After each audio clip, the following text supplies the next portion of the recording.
নমস্কার বন্ধুরা, আবারও একটি নতুন ভিডিও নিয়ে আমি বৃষ্টি চলে এলাম আপনাদের মাঝে। তো এখন বাজে সকাল প্রায় 6টা। আমি এখন একটু ম্যাগি করছি মেয়ের জন্য, কারণ মেয়েকে স্কুলে টিফিনে দিয়ে দেবো। অনেক দিন ধরে বেচারি বলছে ম্যাগি করব, আর ম্যাগি বাচ্চাদের জন্য খাওয়া একদমই ভালো না, তাই করে দিই না। তো আজকে প্রোগ্রাম ছিল, বায়না করছিল, ভাবলাম না আজকে একটু করে দিই। তো আজকে আমাদের যেহেতু নিরামিষ, তো ডিম পেঁয়াজ কিছু ইউজ করিনি।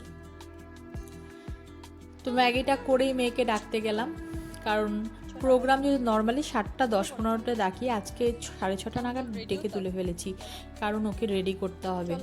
আর ওকে হচ্ছে হিমাচল প্রদেশে মেয়েরা যেভাবে সাজে ওইভাবে সাজিয়ে ওকে নিয়ে যেতে হবে। এখানে সব রেডি করে রেখেছি, সাথে আমার জিনিসও আছে, কারণ হচ্ছে কাকা শ্বশুরের বাড়িতে আজকে লাস্ট অনুষ্ঠান মৎস্যমুখীটা। তো ওকে মোটামুটি আমি রেডি করে ফেলেছি। ঘুমটাটা দিয়ে দিয়েছে ওর পিসি ওকে। আমি অত কাপড় চোপড় মানে কিভাবে পরাই, বিশেষ করে শাড়ি ঘুমটা, এগুলো আমার একটু সমস্যা, আমি নিজেও পরতে পারি না, অন্য কাউকেও করাতে পারি না। ওকে আমি সাজিয়েছি, পুরোটাই সাজিয়েছি আমার বিয়ের সেট দিয়ে। মাথায় গলায় নাকে এগুলো সব আমার বিয়ের সেট, এগুলো দিয়ে ওকে সাজিয়েছি, কারণ আমার তো আর পরা হবে না এখন, এগুলো ওরই।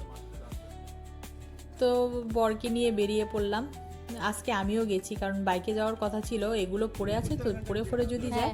হঠাৎ করে ওর ম্যামের হাজব্যান্ড, মানে টিউশন যার কাছে পড়ে, ওনার হাজব্যান্ড এসে সামনে দাঁড়ালো গাড়ি নিয়ে। আর বুবাইয়ের খুব ভালো বন্ধু, তো বুবাই বলছিল, মানে আমার হাজব্যান্ড বলছে যে তাহলে আমাদের একটু সামনে ছেড়ে দাও, আমরা টোটোও পাচ্ছি না, সময় হয়ে গেছে। তো উনি ছেড়ে দিল। আর স্কুলের বাইরে ওর টিচার ছিল, মানে স্যার ছিল, স্যারকে গুড মর্নিং বলে টাটা করে এখন মেয়েকে ঢুকে পড়ছে। এই তো আমি বাড়ি চলে এসেছি। আমার শ্বশুর একটু শ্রাদ্ধ বাড়িতে যাচ্ছে, মানে মৎস্যমুখী যে বাড়িতে হচ্ছে কাকা শ্বশুরের বাড়িতে।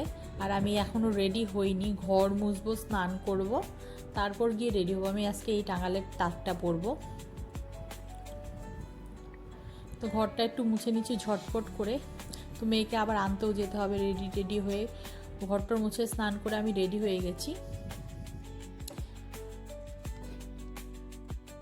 তো এখন বাইকে করেই যাব মেয়েকে আনতে।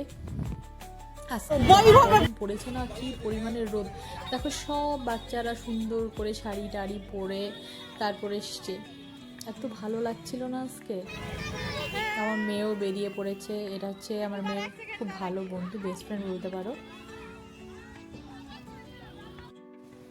ওদের একটু ছবি টবি তুললাম, ওখান থেকে আমরা আবার বাড়ি ঢুকেছিলাম। বাড়ি ঢুকে মেয়ে বলছে আমি লস্যি খাবো, তো আমরা একটু দোকানে গেলাম, কিন্তু দোকানে যে লস্যি দুটো নিলাম ম্যাঙ্গো লস্যি পাইনি, লস্যিটা ডেট এক্সপায়ার ছিল, তাই আমরা অন্য দোকানে চলে গেলাম।